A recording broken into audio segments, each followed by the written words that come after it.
अस्सलामुअलैकुम matric class chapter number 4 biochemistry lecture number 1। इसमें आज हम इंट्रोडक्शन ऑफ बायोकेमिस्ट्री और कार्बोहाइड्रेट्स और उसकी टाइप्स और सीरीज को पढ़ेंगे। तो biochemistry means chemistry of life. Bio means तो लाइफ होता ही है, अब केमिस्ट्री से अगर लग जाएगा तो वो केमिस्ट्री ऑफ लाइफ कहलाएगी। अच्छा, हम बायोकेमिस्ट्री में क्या करेंगे? Biochemistry deals with the chemical processes occurs in living organisms और लिविंग सिस्टम। जो केमिकल प्रोसेसेस हमारे बॉडी के अंदर होते हैं या लिविंग ऑर्गेनिजम्स की बॉडीज के अंदर होते हैं, बायोकेमिस्ट्री इससे डील करती है। What biochemistry first used by German chemist Karl Neuberg in 1903।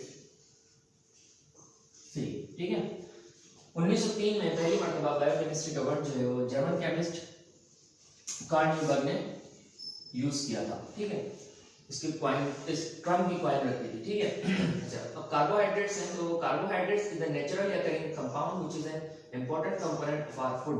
Carbohydrates वो कुदरती कंपाउंड होते हैं जो एक इंपॉर्टेंट कंपोनेंट होते हैं हमारे फूड का, इसलिए हम कार्बोहाइड्रेट्स को न्यूट्रिशंस कहते हैं या ग़िज़ाइयत होती हैं। ठीक है, हमारे ग़िज़ा का एक बड़ा इंपॉर्टेंट हिस्सा होते हैं।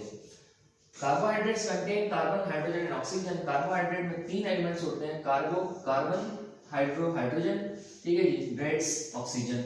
Okay, the general formula of carbohydrates is, general formula होता है कार्बोहाइड्रेट्स का वो होता है CnH2O। n की जगह पर नंबर ऑफ कार्बन है, जैसे मिसाल के तौर पे अगर हम बात करते हैं ग्लूकोज की तो C6H2O6। अब क्या हो जाएगा, ये C6 रहेंगे। अगर H2 से मल्टीप्लाई करेंगे तो कितना हो जाएगा, 12 हो जाएगा, और अगर 1 को 6 से मल्टीप्लाई करेंगे तो कितना हो जाएगा, 6 हो जाएगा। तो इसलिए जो है कार्बोहाइड्रेट्स को, कार्बोहाइड्रेट का फार्मूला जो होता है वो होता है CnH2O(n). जितने नंबर ऑफ कार्बन एटम होंगे उतने ही पानी के मॉलिक्यूल्स के नंबर रखे जाएंगे। अच्छा, carbohydrates are polyhydroxide compounds that contain at least one aldehyde और कीटोन ग्रुप। कार्बोहाइड्रेट जो है वो पॉलीहाइड्रोक्सी कंपाउंड्स हैं। पॉलीहाइड्रोक्साइड कंपाउंड वो होते हैं जिनके अंदर बहुत सारे जो है वो OH ग्रुप मौजूद हों, that contain at least one aldehyde और कीटोन ग्रुप, जिसके पास एक एल्डिहाइड ग्रुप या कीटोन ग्रुप होना लाजमी हो। कीटोन ग्रुप और एल्डिहाइड ग्रुप हम फंक्शनल ग्रुप्स के अंदर पढ़ चुके हैं चैप्टर 3 के अंदर। ये एल्डिहाइड ग्रुप है, ये फंक्शनल ग्रुप आपका कीटोन ग्रुप है। अच्छा, कार्बोहाइड्रेट्स कुछ कंटेन एल्डिहाइड ग्रुप। कार्बोहाइड्रेट्स जिनके पास एल्डिहाइड ग्रुप होगा उन्हें हम एल्डोस कहेंगे। ठीक है, and carbohydrates which contain ketone group, जिनका कीटोन ग्रुप होगा उसे हम कीटोस शुगर कहेंगे या कीटोस कहेंगे। ठीक है, अच्छा, most of carbohydrates are sweet in taste. बहुत से कार्बोहाइड्रेट जो होते हैं वो मीठे होते हैं। ठीक है जी, and they are also called saccharide, उन्हें सैकराइड कहा जाता है। अब वर्ड सैकराइड जो है वो लातीनी ज़बान का जो है लफ्ज से लिया गया है, तो सैकरम है और उसका मतलब शुगर है। तो इसका मतलब हमारे कार्बोहाइड्रेट्स जो है वो मीठे कंपाउंड होते हैं, शुगरी कंपाउंड होते हैं। ठीक है, तो ये था हमारा कार्बोहाइड्रेट। अब हम क्या करते हैं, इसकी टाइप्स को पढ़ते हैं on the basis of hydrolysis. ठीक, ओके, तो फिर अब क्लासिफिकेशन ऑफ कार्बोहाइड्रेट्स को स्टडी करते हैं। On the basis of hydrolysis carbohydrates are of 3 types. Hydrolysis की बुनियाद पर कार्बोहाइड्रेट्स 3 टाइप्स के हो सकते हैं। अब हाइड्रोलाइसिस क्या होता है? हाइड्रोलाइसिस एक ऐसा केमिकल रिएक्शन होता है जिसके अंदर पानी की मदद से, H2O की मदद से आपका कोई कंपाउंड डिकम्पोज होता है। ठीक है, एडिशन ऑफ वाटर जो है वो किसी कंपाउंड को जब डिकम्पोज कर देती है तो उसे हाइड्रोलाइसिस रिएक्शन कहते हैं। अब 3 टाइप्स कौन सी हैं? एक टाइप है मोनोसैकेराइड, दूसरी टाइप है ओलिगोसैकेराइड और तीसरी टाइप है पॉलीसैकेराइड। हमारे पास पहली जो हम पढ़ रहे हैं वो है मोनोसैकेराइड। तो monosaccharides they are also called simple sugars, इन्हें सादा शुगर भी कहा जाता है। तो हम ग्लूकोज के जरिए लेते हैं वो हमारी मोनोसैकेराइड होती है, वो एक सिंपल शुगर होती है। Mono is a Greek word which means one. Mono एक ग्रीक लफ्ज है जिसका मतलब है एक। ठीक है जी, मतलब सिंपल शुगर है ये। तो they do not decompose upon hydrolysis। अगर इनका हाइड्रोलाइसिस किया जाएगा, अगर इनका जो रिएक्शन पानी के साथ कराया जाएगा तो वो डिकम्पोज नहीं होंगे, वो ब्रेक डाउन नहीं होंगे। जैसे कि यहाँ पर मौजूद है, हमने क्या किया, ग्लूकोज का जो है वो रिएक्शन कराया वाटर के साथ, तो इसने नो रिएक्शन, मतलब कोई रिएक्शन नहीं हुआ, यहाँ पर ब्रेक डाउन नहीं हुआ ग्लूकोज का, क्योंकि पहले ही सिंपल शुगर्स हैं, फर्दर डिकम्पोज नहीं हो सकते। So monosaccharides contain 3 to 10 carbon atom. ये एक एमसीक्यू सा क्वेश्चन है कि मोनोसैकेराइड में कितने कार्बन एटम होते हैं, तो 3 से 10 तक कार्बन एटम मोनोसैकेराइड के अंदर पाए जा सकते हैं। और उनके नाम किस तरह दिए जाते हैं? हम 3 कार्बन वाले मोनोसैकेराइड को ट्रायोस कहते हैं और 4 कार्बन एटम वाले कार्बोहाइड्रेट्स को, मोनोसेक्राइड को हम टेट्रोस कहते हैं, और इस तरह से 5 पे हम क्या कहेंगे, पेंटोस, और इस तरह से 6 पे हेक्सोस, ठीक है, और 7 पे हेक्टोस, और फिर 8 पे ऑक्टोस, 9 पे नोनोस एंड 10 पे डीकोस। तो ये 10 तक होते हैं आपके कार्बन एटम्स में। For example glucose and fructose, glucose और फ्रक्टोज जो है वो इसकी मिसालें हैं। अच्छा, ग्लूकोज और फ्रक्टोज जो है वो किन चीजों में पाए जाते हैं? ग्लूकोज तो हमारे पास आपकी चीज में होता है, जो आपके फल वगैरह होते हैं, फ्रूट्स वगैरह होते हैं, ठीक है, और जो फ्रक्टोज है वो भी फ्रूट्स में होता है। फ्रक्टस जो लफ्ज फ्रक्टोज जो वर्ड है वो खुद फ्रक्टोज से निकला है, सर फ्रक्टस से निकला है, और फ्रक्टस का मतलब है फ्रूट शुगर होती है, ठीक है, और ग्लूकोज और जो फ्रक्टोज है आपके ये फलों के अंदर और शहद के अंदर मिठास के लिए मौजूद होते हैं। So monosaccharides are crystalline solid, monosaccharide जो है वो क्रिस्टलाइन सॉलिड्स होते हैं, ठीक है, क्रिस्टलाइन सॉलिड वो जिनका डेफिनेट शेप हो, तो स्वीट इन टेस्ट, मीठे होते हैं जायके में, एंड सॉल्युबल इन वाटर, पानी के अंदर हल हो सकते हैं, ठीक है। आप जो है ग्लूकोज का पानी बनाते हैं हम, क्योंकि हमने पहले कहा था कि आपकी जो कार्बोहाइड्रेट्स है वो एनर्जी सोर्स है, तो ग्लूकोज को हम पानी में हल करके पीते हैं एनर्जी के लिए, ठीक है। तो अब हम सेकंड टाइप ऑफ कार्बोहाइड्रेट को पढ़ते हैं, दैट इज ओलिगोसैकेराइड, ठीक है। ओके, फिर अपनी second type of carbohydrates that is oligosaccharide. तो oligo is a Greek word which means few, oligo एक ग्रीक वर्ड है जिसका मतलब चंद है, फ्यू है। They decompose into 2 to 10 monosaccharide upon hydrolysis। इसका मतलब हाइड्रोलाइसिस जो है ओलिगोसैकेराइड्स का हो सकता है, और जब उनका हाइड्रोलाइसिस होता है तो वो डिकम्पोज हो जाते हैं, और 2 से 10 मोनोसैकेराइड जो है वो अपने अंदर से खारिज करते हैं, ठीक है। फॉर एग्जांपल सक्रोज का अगर हम हाइड्रोलाइसिस कराते हैं, दैट इज सक्रोज जो हम घर में शुगर इस्तेमाल करते हैं, उसका फार्मूला है C12H22O11, दैट इज सक्रोज, चीनी। तो सक्रोज का जब हाइड्रोलाइसिस रिएक्शन होगा तो वो क्या करेगी, वो ग्लूकोज और फ्रक्टोज के अंदर डिकम्पोज हो जाएगी, ठीक है। Okay, sucrose is also called disaccharide because it gives 2 monosaccharide on hydrolysis या अपॉन हाइड्रोलाइसिस।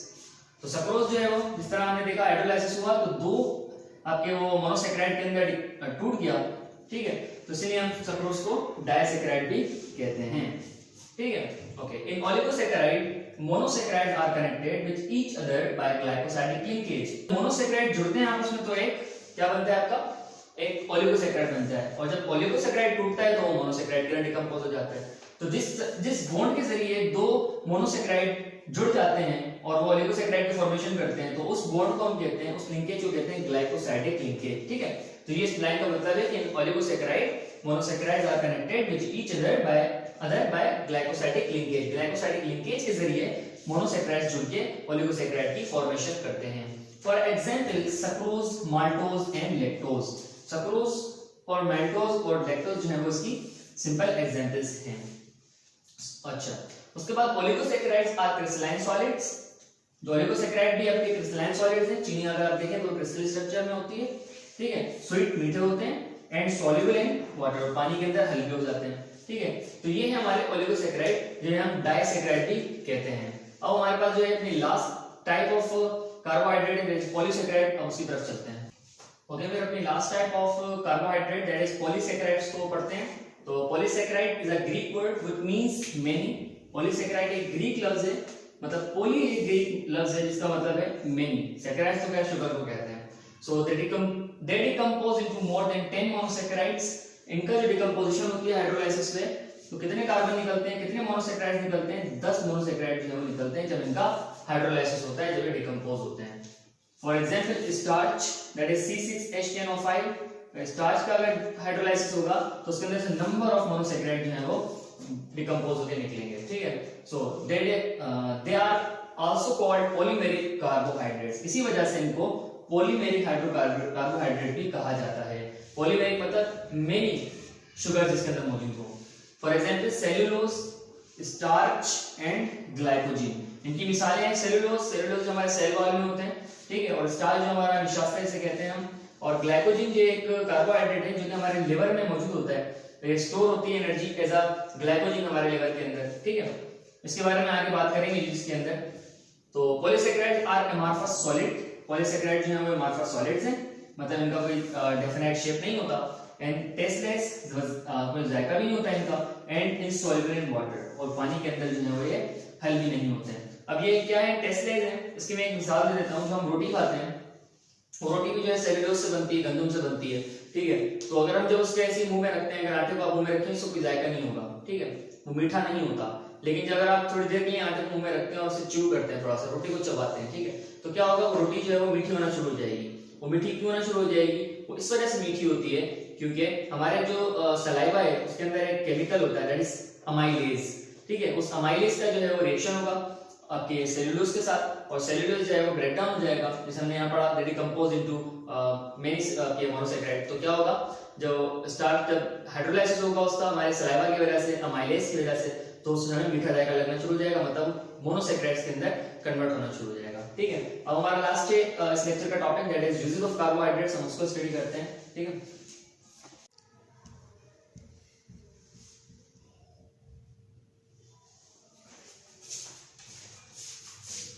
ओके, तो अब यूजेस ऑफ कार्बोहाइड्रेट्स को पढ़ते हैं। Carbohydrates is an energy source for living organisms.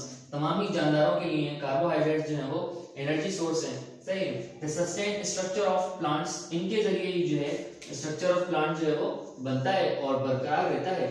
Energy is stored in liver in the form of glycogen. Glycogen के जरिए, glycogen की सूरत में लिवर के अंदर जो है वो एनर्जी स्टोर होती है इंसानों में और जानवरों में। अब ये मामला क्या है ग्लाइकोजन का और लिवर का और एनर्जी स्टोर का। जैसे फॉर एग्जांपल हम जो है अगर कुछ घंटों के लिए भूखे रहते हैं, ठीक है, हम खाना नहीं खाते, ठीक है, तो हमें एनर्जी जो है वो हमारी डाउन होती है, ठीक। तो जो एनर्जी डाउन होती है उस एनर्जी को बरकरार कौन रखता है, वो एनर्जी को बरकरार ग्लाइकोजन रखता है। और ग्लाइकोजन क्या है, कार्बोहाइड्रेट है, क्योंकि हमारे लिवर में स्टोर होता है। जैसे रमजान शरीफ में हम रोजा रखते हैं तो 10 घंटे या 12 घंटे हम भूखे रहते हैं, तो उस वक्त में जो हमें एनर्जी मुहैया करता है वो ग्लाइकोजन होता है, और ग्लाइकोजन एक कार्बोहाइड्रेट है, ठीक है, एनर्जी सोर्स है, जो कि हमारे लिवर में होता है। अच्छा, sucrose is used as a food additive. चीनी को इस्तेमाल किया जाता है खाने बनाने के लिए और आपके टॉफीज बनाने के लिए, या कोई भी मीठा आपको कस्टर्ड वगैरह हो गया, ठीक है।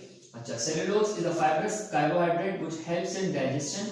सेलुलोज एक ऐसा कार्बोहाइड्रेट है जो फाइब्रस है, ठीक है जी, किसमें मदद करता है, व्हिच हेल्प्स इन डाइजेशन, जिसमें जो हमें मदद करता है डाइजेस्ट करने में खाने को। अच्छा, अब ये जो सेलुलोज है इसमें तमाम सब्जियां आ गई आपकी, ग्रीन वेजिटेबल्स लाइक पालक और जितने भी हैं, ठीक है।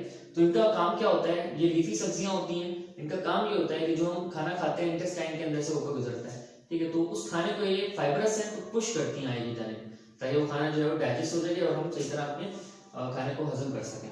अच्छा, cellulose is used to make paper and clothes. Cellulose का इस्तेमाल किया जाता है पेपर और कपड़े बनाने के लिए, क्लॉथ्स को बनाने के लिए, ठीक है। और सेलुलोज मौजूद कहाँ होता है, सेलुलोज जो है वो सेल वॉल में मौजूद होता है हमारे प्लांट्स की, ठीक है। Starch is used to make ethanol by fermentation. और जो हमारा आपका स्टार्च है वो इस्तेमाल होता है फर्मेंटेशन प्रोसेस के जरिए, इथेनॉल बनाया जाता है उससे, ठीक है। इसे हम स्टार्च को जो है वो निशास्ता कहते हैं उर्दू में। ओके, तो फिर ये था हमारा यूजेस ऑफ कार्बोहाइड्रेट्स। होपफुली आप लोगों को तमाम जो है लेक्चर समझ आया होगा, और इंशाल्लाह नेक्स्ट लेक्चर में आपसे मुलाकात होगी, तब तक ख्याल रखिएगा। अल्लाह हाफिज।